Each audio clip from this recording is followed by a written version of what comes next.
আসসালামু আলাইকুম ওয়া রাহমাতুল্লাহি ওয়া বারাকাতুহু। সকলকে স্বাগতম। আজকে চলমান রুশ ও ইউক্রেন সংঘাতে একটা নাটকীয় ঘটনার বিষয় নিয়ে আপনাদের সামনে এসেছি।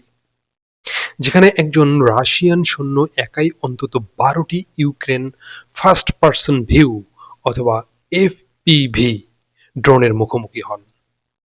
সামাজিক যোগাযোগ মাধ্যমে ছড়িয়ে পড়া ভিডিও ও বিভিন্ন সূত্রে বরাতে এই তথ্য উঠে এসেছে যে যদিও ঘটনাটির সময় ও সুনির্দিষ্ট অবস্থান স্বাধীনভাবে যাচাই করা যায়নি, কিন্তু প্রতিবেদন অনুযায়ী ওই রাশিয়ান সৈন্য একটি খোলা এলাকায় অবস্থান করছিলেন যখন ধারাবাহিকভাবে একাধিক এফপিভি ড্রোন তার দিকে আক্রমণ চালায়।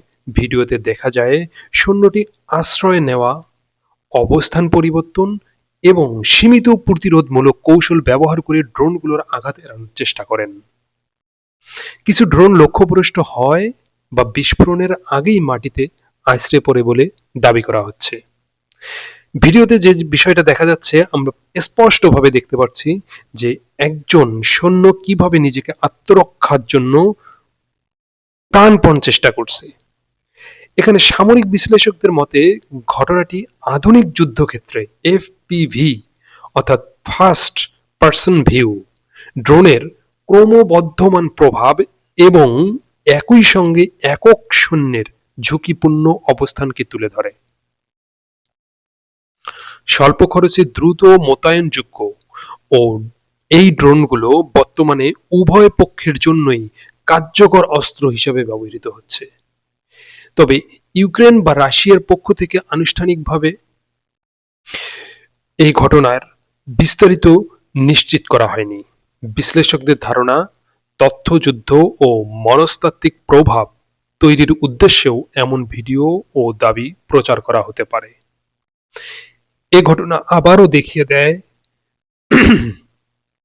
রুশ ইউক্রেন যুদ্ধ ক্রমেই উচ্চ প্রযুক্তি নির্ভর হয়ে উঠছে, যেখানে ড্রোন, স্বয়ংক্রিয় ব্যবস্থা এবং রিমোট অস্ত্র যুদ্ধের গতিপথ নির্ধারণে গুরুত্বপূর্ণ ভূমিকা পালন করছে। এদিকে রাশিয়া একটি নতুন মানববিহীন স্থলযান অর্থাৎ আনম্যানড গ্রাউন্ড ভেহিকল, যেটাকে সংক্ষেপে বলা হয় ইউজিভি, উন্মোচন করেছে, যার সঙ্গে যুক্ত রয়েছে একটি পরীক্ষামূলক এন্টি ড্রোন সিস্টেম। এ ব্যবস্থায় ফ্যানের উপর স্থাপিত ঘূর্ণায়মান কেবল ব্যবহার করা হয়েছে, যা আগত ফার্স্ট পারসন ভিউ অর্থাৎ এফপিভি ড্রোনকে প্রতিহত ও ধ্বংস করার উদ্দেশ্যেই তৈরি। প্রদর্শিত তথ্য অনুযায়ী সিস্টেমটি মূলত স্বল্প উচ্চতায় দ্রুত গতিতে আসা ড্রোনের বিরুদ্ধে প্রতিরক্ষামূলক ব্যবস্থা হিসেবে কাজ করবে। ঘূর্ণায়মান কেবল ড্রোনের প্রোপেলার বা কাঠামোর সঙ্গে সংস্পর্শে এসে সেটিকে অচল করার ধারণার উপর ভিত্তি করে এই প্রযুক্তি তৈরি করা হয়েছে। রাশিয়ান প্রতিরক্ষা শিল্পের সঙ্গে সংশ্লিষ্ট সূত্রগুলো জানায়, সাম্প্রতিক সংঘাতগুলোতে এফপিভি ড্রোনের ক্রমবর্ধমান ব্যবহারের প্রেক্ষাপটে এমন বিকল্প এন্টি ড্রোন সমাধানের প্রয়োজনীয়তা বেড়েছে।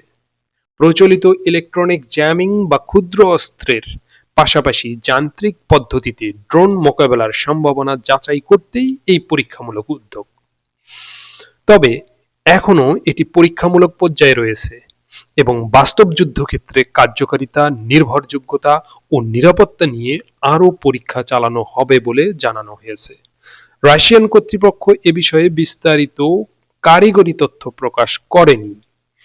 বিশ্লেষকদের মতে মানববিহীন স্থলযান ও এন্টি ড্রোন প্রযুক্তির এই সংমিশ্রণ ভবিষ্যতে যুদ্ধক্ষেত্রে স্বয়ংক্রিয় প্রতিরক্ষা ব্যবস্থার নতুন দিক উন্মোচন করতে পারে, যদিও এর বাস্তব প্রয়োগ অনেকটাই পরীক্ষার ফলাফলের উপর নির্ভর করবে। ভিডিওটি আপনাদের জন্য উপস্থাপন করা হলো নতুন একটি বিষয় নিয়ে। দেখতে থাকুন, শুনতে থাকুন। দেখা হবে আবার কোনো একটা বিষয় নিয়ে। ধন্যবাদ সবাইকে। আসসালামু আলাইকুম ওয়া রাহমাতুল্লাহি ওয়া বারাকাতুহু।